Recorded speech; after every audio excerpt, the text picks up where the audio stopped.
Olá, sejam muito bem-vindos a mais um episódio do Fênix Podcast. Claro, eu estou muito feliz mais uma vez, consegui trazer uma entrevistada que eu queria muito, já estou tentando há muito tempo, mas as agendas estavam difíceis de conciliar e daqui a pouquinho vocês vão saber por quê.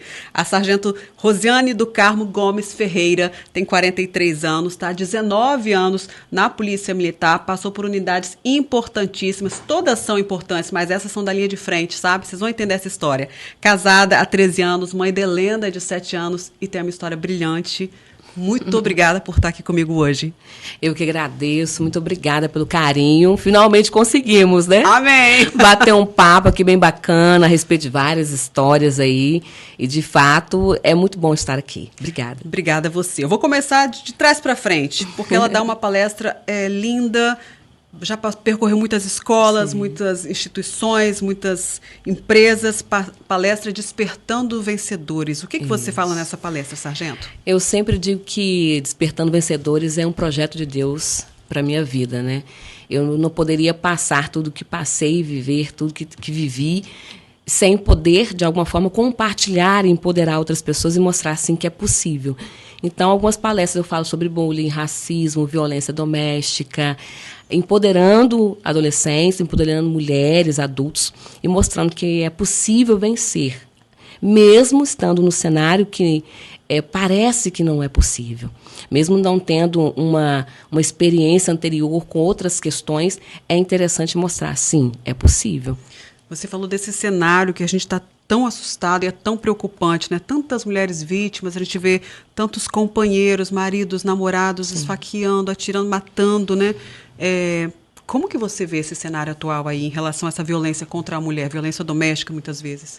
A violência doméstica, ela se deve através de realmente uma sociedade que é machista, patriarcal, que não vê a mulher no cenário profissional ou do lar, seja qual ele estiver, com vontade própria. Que essa mulher tem condições, sim, de viver e falar não. A maioria dos casos de mulheres que são assassinadas são aquelas que dizem não. Estão com medida protetiva, estão sendo acompanhadas, mas de alguma forma acabam sendo assassinadas, porque aquele homem se acha o dono dela e acaba ceifando a vida dela por conta de um não. Então, esse cenário está muito atual. E nós temos visto isso, a Ana Carolina Corte, recentemente. É um fato triste de se ver, uma dor muito grande da família, perder uma jovem de 24 anos de idade e ter a vida ceifada, tão jovem assim. E muitas mulheres estão indo por esse caminho, infelizmente. E nós precisamos mudar o cenário, principalmente as leis. Como mudar esse cenário? Você falou das leis. Esse é um caso agora terrível, lamentável, dessa jovem, Ana Carolina. O rapaz já confessou, ele Sim. assassinou brutalmente. A advogada dele disse que ele fugiu do flagrante, agora ele se apresentou, foi solto. As leis precisam mudar? Isso é uma certeza da impunidade. São leis que fabricam agressores, homicidas, são leis que são lenientes e colocam esses agressores na rua, sequer algumas vezes até prendem, né? Como aconteceu no início desse processo em relação ao assassino e acusado e réu, confesso agora, através da própria advogada, que matou a Ana. Ficou mais de quase 2 dias solto. Se ele quisesse ter fugido para algum lugar, talvez a gente nem conseguiria encontrá-lo. Então, foi necessário realmente fazer uma movimentação nas redes sociais, mostrar a nossa indignação, chamar o Ministério Público para essa conversa, por que não havia um mandado de prisão contra ele, já que havia indícios, materialidade muito fortes, que foi ele que fez, e mesmo assim não havia nada da justiça que pudesse colocá-lo atrás das grades. Agora ele está preso, né? Foi preso ontem à noite, e a gente espera que a justiça realmente seja feita, para que um sentimento mínimo de sensação de justiça seja dado para a família da Ana Carolina. Porque imagino que dor imensa, né? Que é perder uma filha, que é perder uma irmã, que seja, né? Uma mãe. Nossa, são dores profundas e que se repetem, né? Eu no jornalismo fiz tantos casos, já era tão difícil para mim, cada vez que eu ia conversar com uma mãe que perdeu uma filha brutalmente assassinada assim, sabe? Hoje que eu sou mãe, eu fico pensando nessa situação, a dor dessa mãe. Por que não fazem algo? Porque, como você falou, são muitos fatores, né? Sim. é o machismo do homem, é a lei que não muda, é também a vítima que precisa. Sim. Claro, a gente não vai culpar nunca, nada justifica, mas que ela precisa no primeiro não parar. Como que essa vítima deve proceder? A gente fala sobre o acolhimento da vítima, né? E eu sempre falo nas minhas palestras que eu preciso convencer a vítima a denunciar, muitas vezes. E algumas pessoas perguntam, sargento, mas uma mulher está apanhando, só tem que convencê-la ainda a denunciar? Sim, porque existe a dependência emocional, a dependência financeira, a romantização da mulher forte, aquela que segura um casamento, é aquela que não vai denunciar. E que vai salvar o casamento, que vai salvar o homem. É responsável por aquilo. E muitas vezes vem a sogra ou a mãe que sofreu também violência doméstica e vira para essa moça e fala assim, não, mas eu fui forte, eu aguentei 30 anos seu pai me batendo e nunca pisei na delegacia, como fosse um demérito dessa mulher denunciar. Ela é acuada de todos os lados, né? E a mulher forte não é aquela que se cala, é aquela que denuncia, porque o processo da denúncia é doloroso. Você tem que ir na delegacia, muitas vezes ser revitimizada em alguns processos, repetir tudo que você sofreu sem um atendimento psicológico adequado. Então, essa mulher é muito forte.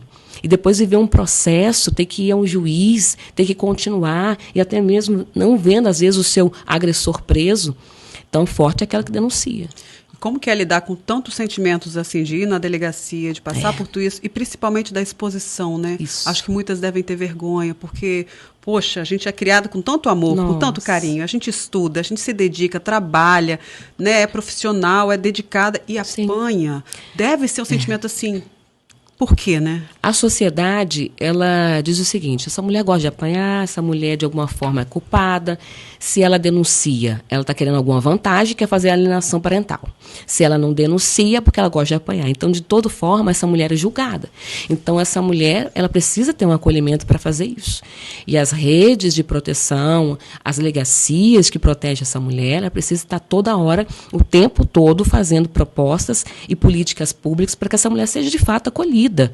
Seja no cenário social, seja no cenário profissional, os municípios têm essa responsabilidade ao formar secretarias das mulheres para que essas mulheres sejam colocadas no mercado de trabalho, sejam protegidas, acolhidas, e não que o agressor seja liberado na audiência de custódia.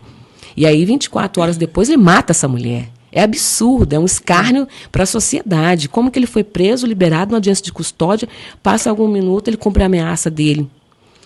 Difícil. É muito difícil. E eu acho que toda a sociedade, toda, homens, mulheres, representantes aí de órgãos, né, ligados a isso, todo mundo precisa se mobilizar. Já passou da hora. Porque hoje pode ser sua filha, amanhã pode ser a do outro, a sua mãe, né?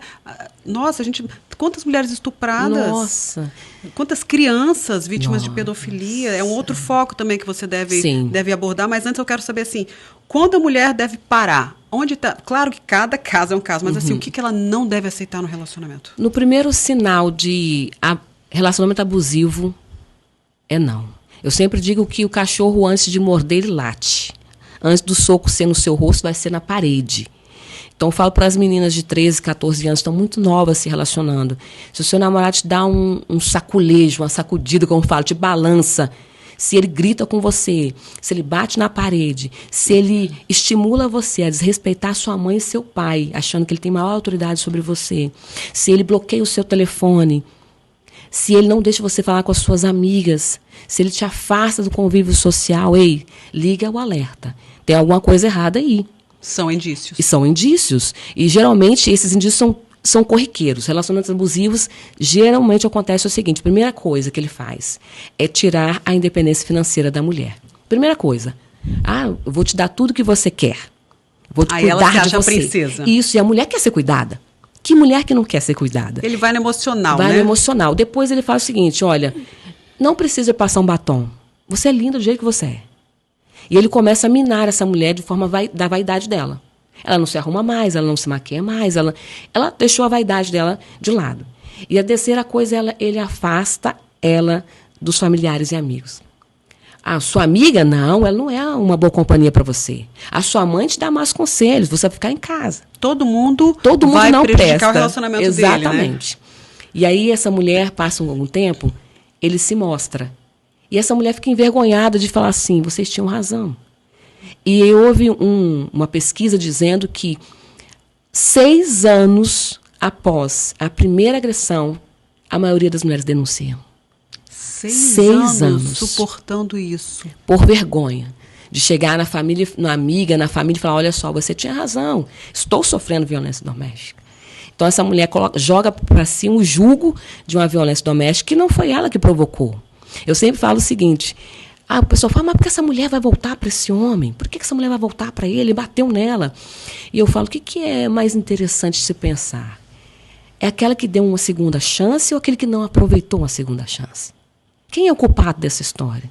Essa mulher deu uma segunda chance para esse homem, mas ele não aproveitou. Né? Eu, segunda, terceira e muitas. E ela não conseguiu entender que ele era um agressor. E a mulher tem essa questão do acolhimento, do cuidado. Geralmente, as mulheres não aprenderam a questão da liderança desde cedo. A gente aprende acolhimento, a gente aprende a brincar de boneca.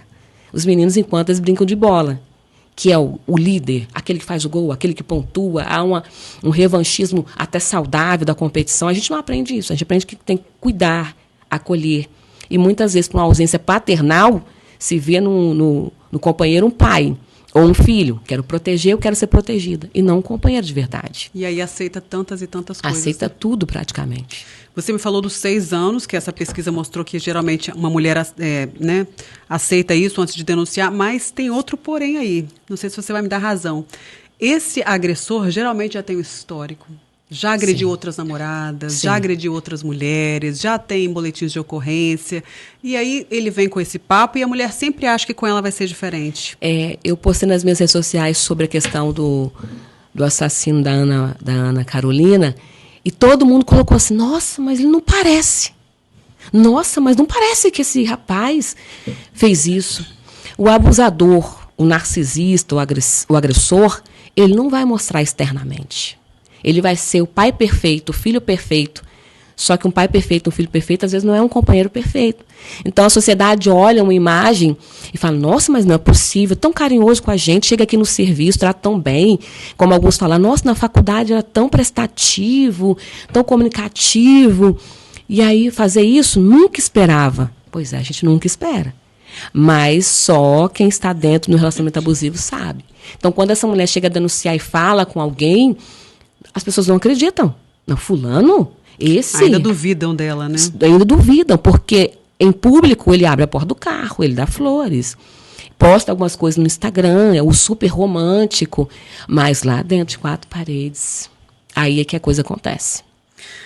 Por que a Sargento do Carmo tem essa história toda, hoje tem toda essa bagagem, todo esse preparo? Porque ela traz uma história muito forte também, que eu gostaria muito que você compartilhasse com a gente. Primeiro, como é que foi chegar à Polícia Militar? Tem uma história aí por trás, né? Eu sempre falo que eu entrei na polícia por motivação. O que me move, né? Que me moveu a entrar na polícia foi exatamente motivação. E durante toda a minha infância, eu sofri de forma indireta, fui uma filha da violência, que é quando os filhos acompanham os pais, de alguma forma, sendo agredidos ou sendo o agressor. E minha mãe apanhava muito do meu pai todos os dias, praticamente. Minha mãe apanhava muito. Então, eu sempre falo para os alunos que eu faço palestras, os adolescentes, que eu sei o que é estar embaixo de uma cama enquanto sua mãe é agredida. Eu sei o que é ir na janela e gritar socorro, pelo amor de Deus, alguém faz alguma coisa. Então, quando a minha mãe sofria essa agressão, até que um ponto foi uma agressão e uma ameaça por arma de fogo. Então, nós morávamos no interior do estado, em Baixo-Guandu, e nós saímos de lá, eu, minha mãe e 3 irmãos, nós 5, pegamos o primeiro trem, viemos parar em Nova Rosa da Penha, em Itaenga, né, em Cariacica, na casa de uma tia que nos acolheu. Ficamos ali um período, depois moramos num barraco de madeira que mal cabia nós 5, muito insalubre. Eu sempre falo assim, gente, tem um lugar paradisíaco em Cariacica que chama Sovaco da Cobra. Conheço. Conhece essas andanças aí. Aí eu falo, é tão lindo quanto o nome, vai lá conhecer. E aí de lá minha mãe recebe uma proposta, assim, iletrada, não era semi-analfabeta, não sabia escrever mal assinar o nome, e recebe uma proposta de comprar um barraco de madeira atrás do Kleber Andrade hoje, que na época era o estádio do Rio Branco. Ela assinou uma promissória amarela, é meu, comprei com meu dinheiro, só que era uma invasão. E ali atrás do Kleber Andrade, à época, na década de 90, havia um lixão do SEASA. Então, o SEASA jogava os restos de frutas, verduras, que não serviam para a venda, mas servia para o consumo. Então, aí eu, juntamente com meus 3 irmãos, a gente ia para esse lixão e pegava o menos pior, né? Disputando com outras famílias, com animais. Eu tenho trauma até hoje de rato, porque eu convivi durante o período com rato, eu tenho pavor. Não tenho medo de nada, a não ser rato. Minha filha que brinca, né? De nada. E isso marcou muito a minha vida, porque a gente viveu naquela situação junto com outras quase 40 famílias, sobrevivendo daquele lixão. Até que chega um oficial de justiça e fala, olha, isso aqui é uma invasão. Vocês não podem permanecer aqui mais. O dono requereu a posse novamente. E, à época, a prefeitura de Cariacica nos levou para trás de um outro terreno, que era atrás do terminal de Itacibá. Fomos morar ali um período, ficamos ali até que uma manhã, eu com 12 anos de idade, acordo com todo o aparato policial, tratores, caminhões, Reocupação. imprensa, e aí também era uma invasão. E aí eu chorava assim copiosamente, porque quem derrubava os barracos de madeira naquela época eram os presidiários. E eles quebravam tudo. Não havia o cuidado, porque quem tem um barraco de madeira, se quebrou uma madeira, você perde o barraco todo. Tudo. Quebrou um ternite, como você faz aquilo? Tão caro, tão pouco que você tem. E a gente mal tinha o que comer naquele dia. Mal o que comer. E eu entrei em desespero, vendo tudo acontecendo, muito rápido. E até que um policial militar chegou até mim e falou assim, olha só, o que eu posso te ajudar? E eu pedi para ele que a gente pudesse, a gente mesmo, desmontar o nosso barraco, porque na minha cabeça, aos 12 anos, a gente ia montar isso em outro lugar. E aí ele foi lá, pediu autorização, voltou, deixou a gente fazer o que tinha que fazer, desmontar o barraco. E nesse interim, nesse meio tempo, ele volta com pão e com leite e nos dá. E aquele dia, assim, virou uma chave dentro de mim. Cara, é isso que eu quero fazer, é isso que eu quero ser. Quero ser um policial militar para fazer aquilo que ele fez na minha vida, na vida de outras pessoas. Eu quero mudar realidades. E 10 anos depois, eu passo na prova da Polícia Militar. Então, assim, foi fácil? Não foi.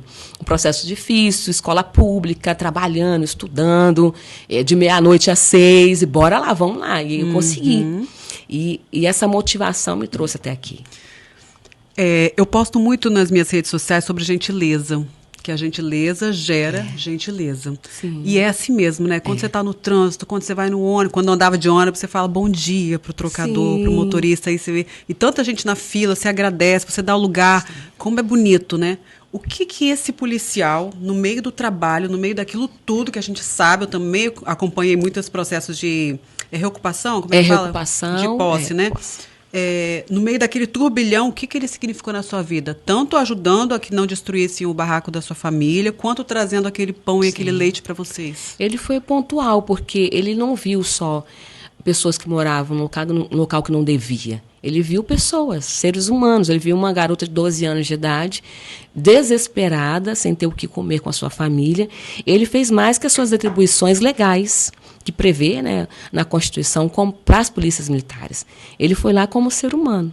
E a gente tem muito isso dentro da nossa corporação, através de vários projetos, policiais que fazem isso, que vão lá e se doam o seu tempo, ou para fazer uma palestra, ou para entregar uma cesta básica, ou para fazer um projeto de luta, de futebol.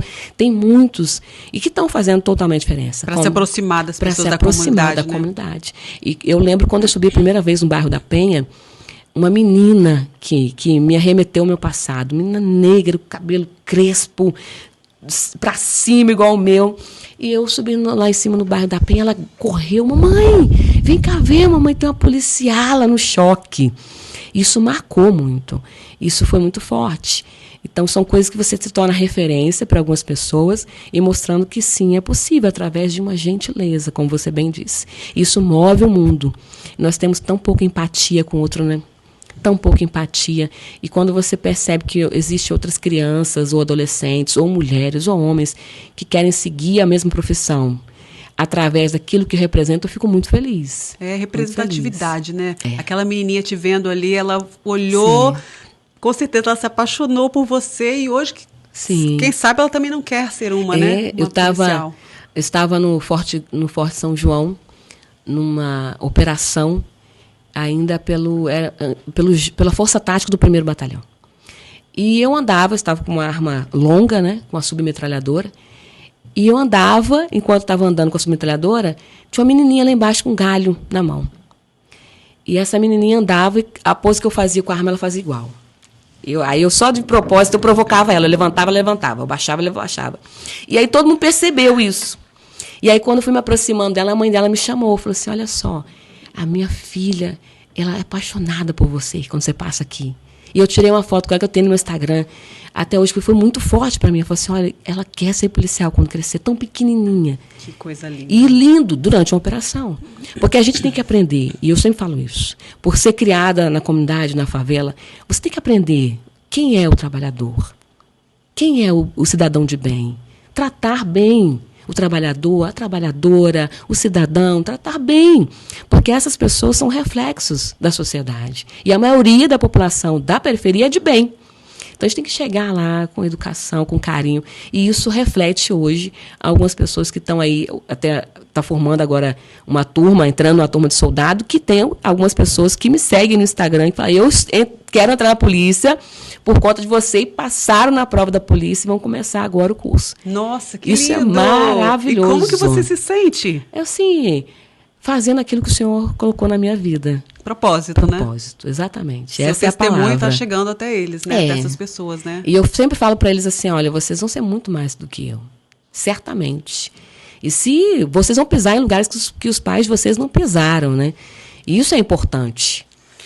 Se vão ser mais do que você, eu não sei, porque a gente torce que sim, né? Exatamente. Mas a Sargento do Carmo tem uma história incrível. Você foi a primeira mulher ali do GAL, isso. Grupo de Apoio Operacional, passou pelo BME, passou pela Rotam. Sim. Me conta um pouco desse pioneirismo aí. O GAO, a GAL, como alguns chamam, é uma grande paixão, porque foi o primeiro lugar que eu servi no 1º Batalhão aqui em Vitória, ao lado da minha querida amiga e madrinha de casamento, Sargento Dutra também, que foi uma das escolhidas para servir no GAO na época, não havia mulheres, não tinha sido nem formado o grupo, ia-se fazer um curso, e nesse curso se formaria, aqueles que passassem no curso seriam os novos integrantes de um grupo que seria formado de ações e abordagens. E nisso, eu e Dutra, sendo mulher, nós iríamos fazer um teste. A gente não ia nem fazer o curso. Enquanto os homens iam fazer o curso, a gente fazia um teste. Se der certo, vocês vão trabalhar com a gente. Se não der certo, vocês vão voltar para outros setores. E não havia muitas mulheres na rua, né? Para fazer uma busca pessoal na mulher, é necessário ou levar no HPM ou no CIODES. Então, a gente fez o curso e deixou alguns homens para trás e fizemos o curso. E teve êxito porque isso chamou a atenção da necessidade da mulher na viatura, na atividade fim. Para abordar outras mulheres. Para abordar outras mulheres.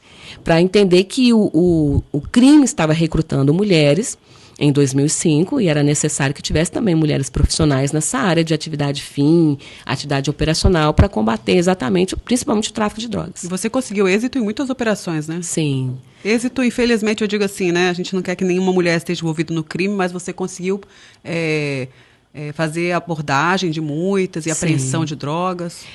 A primeira abordagem que eu fiz a uma mulher foi na Ilha do Príncipe, que era um foco muito grande. A gente sempre falava assim, se tá ruim para abordar alguém aqui, vamos para a Ilha do Príncipe, que era certo, né? Porque do lado da rodoviária, no centro de Vitória. Então, a gente ia para a Ilha do Príncipe, minha primeira abordagem, a mulher foi lá. E 99 pedras de crack, assim, de cara com a mulher. Ou seja, olha como que o tráfico estava fomentando aquilo dentro da capital do Espírito Santo. Então, era muito necessário que isso acontecesse. E hoje as mulheres, claro, com o pioneirismo de vocês e de tantas outras, estão em praticamente todas as unidades da PM, né? Subindo morro, adestrando cães, pilotando helicóptero. Me fala um pouco disso. Isso é lindo de se ver. Lindo de se ver, porque a inserção da mulher na Polícia Militar tem quase 40 anos. É muito recente, perto de outras polícias do país. É muito recente ainda. A gente precisa pensar um pouco em ter uma comissão da mulher dentro da Polícia Militar, assim como tem no Bombeiro, porque nós temos as nossas especificidades, né? Nós temos o diferencial dentro disso, que precisa ser olhado com mais carinho e acolhimento. Então, quando eu vejo a mulher dentro da carreira policial militar, atingindo todos os patamares, e queira Deus que um dia tenhamos uma mulher como comandante geral, espero ainda ver, já vi como comandante de batalhão, e eu acho maravilhoso isso, que foi Coronel Sônia, do Carmo Grobério, minha amiga querida, inspiração e vencedora. assim, campeã de tiro, maravilhosa. E eu espero que as mulheres alcancem lugares muito melhores e muito maiores. Queria falar de outro assunto muito delicado também, que é o bullying. Sim. Você vivenciou essa violência dentro de casa, agressão por parte do seu pai com a sua mãe. Sim. Também teve essa questão do bullying. Como é que funciona? Como é que é a criança que é vítima dessa agressão dentro de casa? Sim, o bullying ele é um reflexo do ambiente doméstico. Ele reflete ou na escola, de alguma forma, onde você não percebe, são comportamentos sutis, porque existem vários tipos de bullying físico, psicológico, moral, cyberbullying, né, que está muito latente hoje. Então, o bullying ele começa pelo ambiente doméstico. É um reflexo dos adultos, seja do pai ou da mãe. Os pais vivem numa situação de conflito, essa criança, esse adolescente, vai chegar na escola, na sociedade, onde estiver, e vai querer conflitar também, porque ele está vendo isso dentro de casa. Você era assim? Exatamente assim. Eu sempre conto também nas minhas palestras que eu tinha uma amiga, não uma amiga, né, mas um colega de classe, isso aos 8, 9 anos de idade, que chamava Angélica, que tinha uma mochila da Xuxa. Enquanto a minha mochila era da marca Cepé, que eu falo, né? Que era um sacola de arroz, né? Não tinha como levar, não tinha condições de comprar. E eu batia nessa menina todos os dias. Porque eu queria bater em alguém. Já que meu pai batia na minha mãe, eu quero bater em alguém também. E até que uma professora percebeu isso. Professora Alice, nunca esqueço disso. E ela me chamou e falou assim, olha só, Rosiana, só que me chamava de Rosiana era minha mãe, né? Rosiana, olha, esse caminho não é o certo. Eu fui para projeto social, fui jogar handball, fui fazer teatro, tudo que a escola oferecia de social eu fiz, dança, oratória. Isso foi muito importante para mim, que virou uma chave de aprender a respeitar as diferenças. Você foi acolhida nesse momento? Eu fui totalmente acolhida e impulsionada, que é importante isso. Impulsionada a viver outros projetos, a entender outras realidades, a me expressar de outra forma que não fosse a violência. Então, isso foi muito importante e é importante que as escolas entendam dessa forma. Existe um exemplo muito claro do ambiente familiar, que uma amiga tem uma filha, ela comprou uma mochila da Barbie e a filha é negra. E ela, de uma escola particular, levou a filha para a escola, chegou lá um coleguinha, isso 6, 7 anos de idade. O coleguinha começou, não, mas você não parece essa Barbie, você não é Barbie, você é preta, que você é preta. E essa menina começou a internalizar aquilo de uma forma muito ruim. E não queria mais para a escola, uma criança que amava a escola, não queria mais. A mãe foi pedir uma reunião entre os pais. Vamos entender o que está acontecendo. Essa mãe chega primeiro e aguarda os pais do menino. Quando entra a mãe e fala o seguinte, vamos acabar logo com essa palhaçada que eu tenho mais o que fazer. Aí a gente entende por que esse menino refletiu isso. A gente entende porque sempre, a maioria das vezes, é um ambiente familiar que empurra para o bullying. Então, 2 coisas que eu quero falar, assim. Primeiro, desculpa para a Angélica. Né? Não era por mal, Angélica. Olha só, tem todo um contexto, né? E muitas vezes essas crianças que praticam bullying precisam ser acolhidas, precisam de carinho, precisam de amor. Segundo, a empatia, né, Sargento? Totalmente. A empatia dos pais. Eu vejo isso. Depois que eu fui mãe, eu fiquei ainda mais sensível com isso. Sim. Por exemplo, hoje a gente vê muito, vou entrar em outro assunto, mas para voltar já, a gente vê muito essa questão de bazar, né? Todo mundo vendendo tudo. É muito legal, é muito positivo, mas você também não pode doar algumas coisas.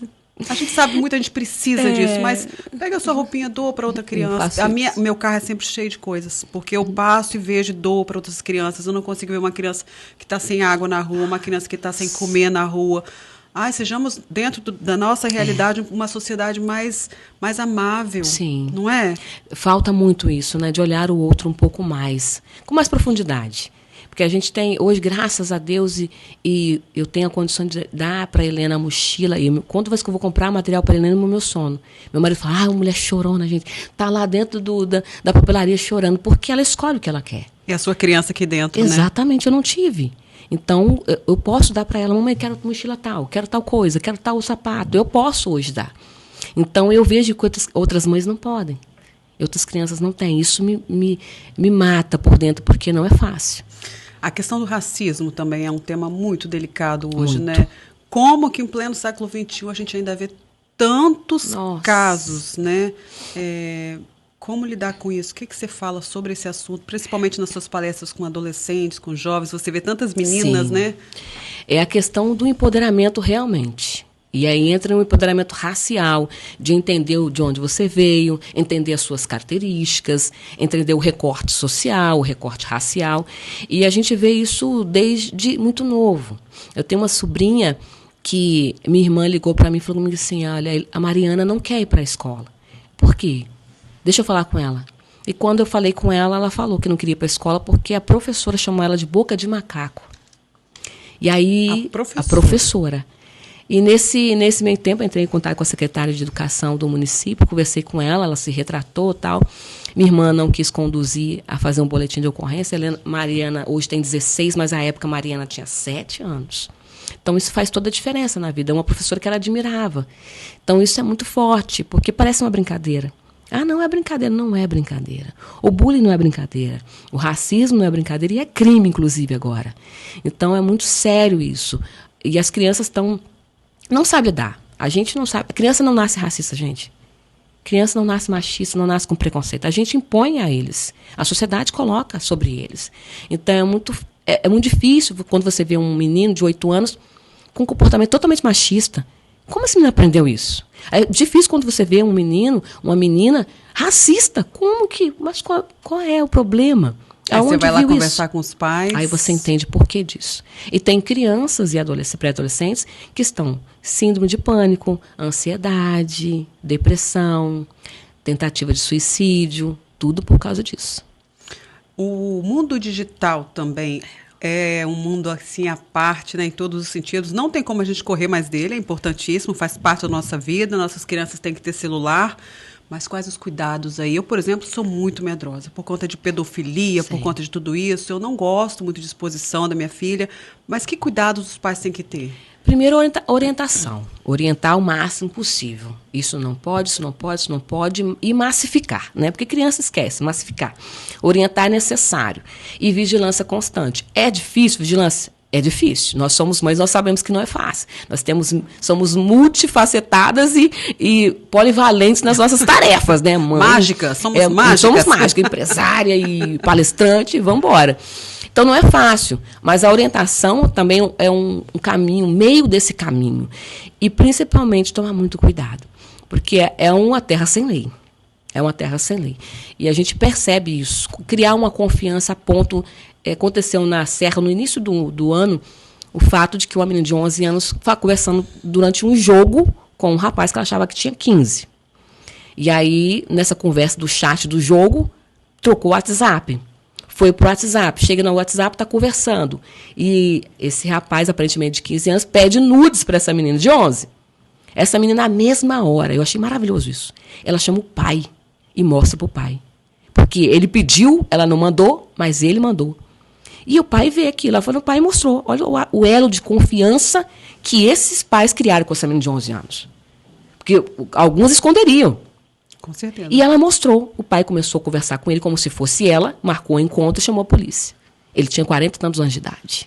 Mais um pedófilo. Mais um pedófilo. Está cheio disso. A gente que tem filho, a gente vê nas redes sociais. Quando você clica lá, Frozen... Aí você vê algumas coisas que não tem nada a ver com a Frozen. Homem-Aranha não tem nada a ver com... Então, tem que realmente ser cauteloso, ser vigilante e ficar o tempo todo. Vai no histórico do filho, dando o spoiler. Vai no histórico. Uhum. Tem celular? Eles não sabem disso ainda. Então, vai no histórico, vê que ele está olhando, clica em cima. O que é isso? Bloqueia tudo que faz mal. Ensina a denunciar. Eu ensinei a Helena a denunciar. Se ela vê uma palavra que ela não conhece, ela pergunta... Se ela souber que essa palavra não é interessante, ela vai lá e coloca denunciar. Se ela vê uma situação de racismo, ela denuncia.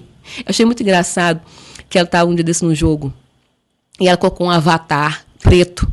E minha filha é mestiça. E ela colocou um avatar preto. E ela falou assim, mamãe, eu denunciei porque eu fui brincar com o avatar preto. Eles falaram assim que não queria preto na casa deles no jogo. Eu achei maravilhoso. Eu denunciei. Fui lá e coloquei denunciar e coloquei racismo, preconceito. Maravilhoso. Então tem que aprender logo o que é errado, o que é certo. É orientação. Orientação. Né? Educação é o primeiro passo. Educação, presença da família, sempre. Ah, sempre, gente. Nada substitui um abraço. Nada substitui você tá ali e gastar, não é nem gastar, é investir algumas horinhas de qualidade. Não é nem o tempo, vai ficar 24 horas, mas se tiver uma horinha de qualidade, essa criança vai lembrar disso o dia inteiro. Eu tive uma horinha de qualidade com a minha mãe, eu tive uma horinha de qualidade com meu pai, eu estava ali abraçado, contando uma história. Minha filha, nós temos um hábito lá em casa, ela pergunta para mim, como foi o seu dia? Eu também. Eu pergunto para ela, quer contar tudo. Ó, eu acordei, fiz isso. Aí não para de falar nunca não mais. Para, nunca mais. Ela quer contar minuto por minuto, né? É. Mas ela está aprendendo que ela tem escuta. Opa, peraí, é importante o que você fez. Então isso é bom demais. Que é importante o que ela tem a falar, que o é dia dela é importante. Exatamente. Né? E eu acho que ensinar que elas são amadas, que elas são respeitadas, né? Uma mulher que é ensinada dentro de casa, que ela é amada, que ela é respeitada. Eu falo muito isso com o pai da minha filha. Você que é o pai, tem que ensinar aonde ela pode chegar, como ela deve ser tratada, como ela deve ser respeitada, porque ela vai crescer uma mulher madura, tranquila, emocionalmente forte, exatamente. Sabe? Não vai se render a qualquer narcisista que apareça pela frente. Exatamente. Eu falo que a figura paternal, ela é mais importante nesse processo de construção de empoderamento que a nossa como mãe. Nós somos espelho e é fato, não tem como. Trejeitos, falas. Meu marido fala, nossa, tem uma do Carmen em casa. Não tem jeito. Mas a figura de homem é esse pai. Então, a gente tem que ter muito cuidado com as falas, a forma, o gesto. E ela não querer, lá no futuro, ter alguém menos do que ela foi tratada em casa. Então, é importante essa figura paternal para mostrar para ela, só, você não vai ter que encontrar um pai lá fora, um companheiro, porque pai você tem em casa.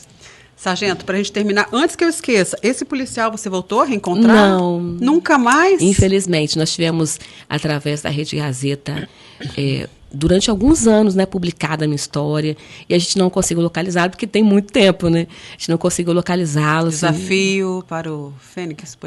Imagina! Não vem, quem sabe, hein? Quem sabe, nós seria uma honra. Um abraço, já pensou? Nossa, eu não ia ter lágrima nesse dia. E para ele também, né, saber o significado do trabalho dele, né? E para terminar, Sargento, onde as mulheres podem chegar? O que você tem a dizer para as mulheres nessas palestras? O que você tem a dizer para essas mães que estão em casa? Tão difícil para tantas conseguirem, né? Ou tantas com situações tão difíceis com os filhos também. Lugar de mulher onde ela quiser. Não é uma frase clichê. É uma verdade. Eu vivo essa frase como uma verdade. Lugar de mulher é onde ela quiser. E é só querer, é possível? Não.